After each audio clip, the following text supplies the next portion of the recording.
starts now. Now at 4, the biggest settlement yet for a police officer shooting lawsuit in Wisconsin. How the victim's family and city officials are reacting. Plus, Governor Walker emphasizing common sense conservative reforms during his address at the Conservative Political Action Conference in Maryland.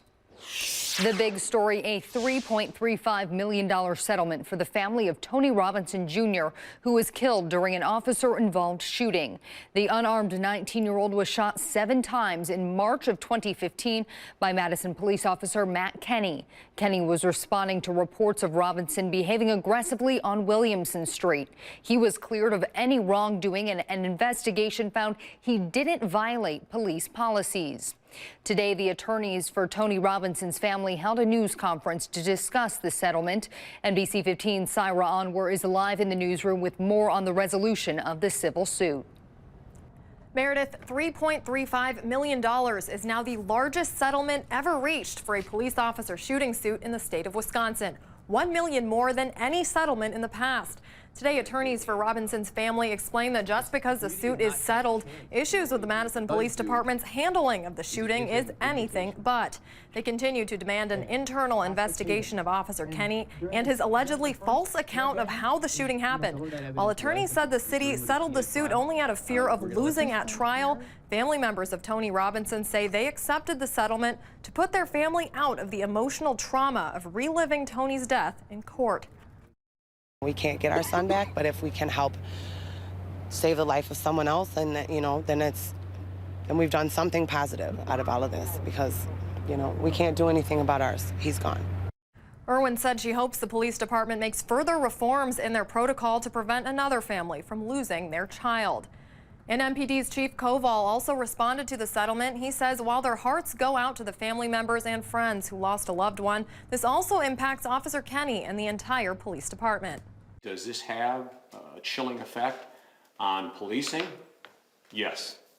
From a recruiting standpoint, of course it does. From the standpoint of 470 officers who put on a bulletproof vest every day and go out there and are ready to lay their lives on the line for a complete stranger, is that going to create a sort of reactionary time loss that they should have been doing what they were trained to do because they are afraid of being marooned and left an orphan? Yeah. Mayor Paul Soglin also releasing a statement today saying in part the city of Madison was not a party to the case and had no standing or ability to influence the court, and does not suggest we forget this event, but recommends we learn from the settlement and move forward to build a stronger, better community. Now, coming up on NBC 15 News tonight at 5, hear from the Robinson family's lawyer and his thoughts on the settlement. Meredith. Syra, thanks. After a record-breaking day yesterday, today marks the start of a bit of a cool down. Let's check in with meteorologist A.J. Waterman. A.J., we're going to see some colder temperatures than we've been used to the rest of the week. Right. We have basically a major machine coming, a big storm that's acting to cool us down, and also will be producing potentially some wintry precipitation, even in the form of snow as we head through tomorrow. But of course, still on the mild side today, 49 degrees out there. That is well above the average, but no record high. We basically hit the climax of that heat yesterday. Now we're going to start cooling down. You can see winter weather alerts. We do have winter weather advisories in place until tonight, basically starting tonight at midnight, lasting through Friday, as some snow accumulation, even some freezing rain potentially expected. Right now on Sky Tracker, some rain moving in from the south. We'll see a fair amount of rain, even some rumbles of thunder as this system starts to get going. But notice to the west of us, a whole lot of blue showing up, and that is in the form of snow.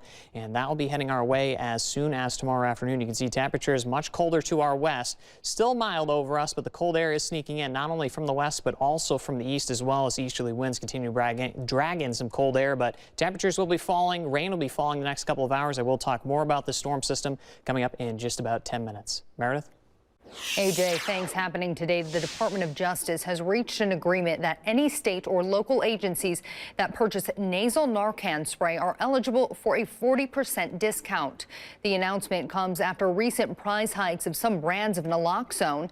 However, the nasal Narcan spray made by Adapt Pharmaceuticals has maintained its prices.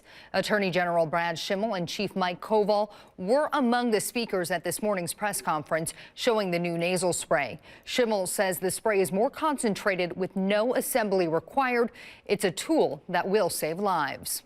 person who's addicted to opiates is going to use, whether the life-saving antidote is available or not.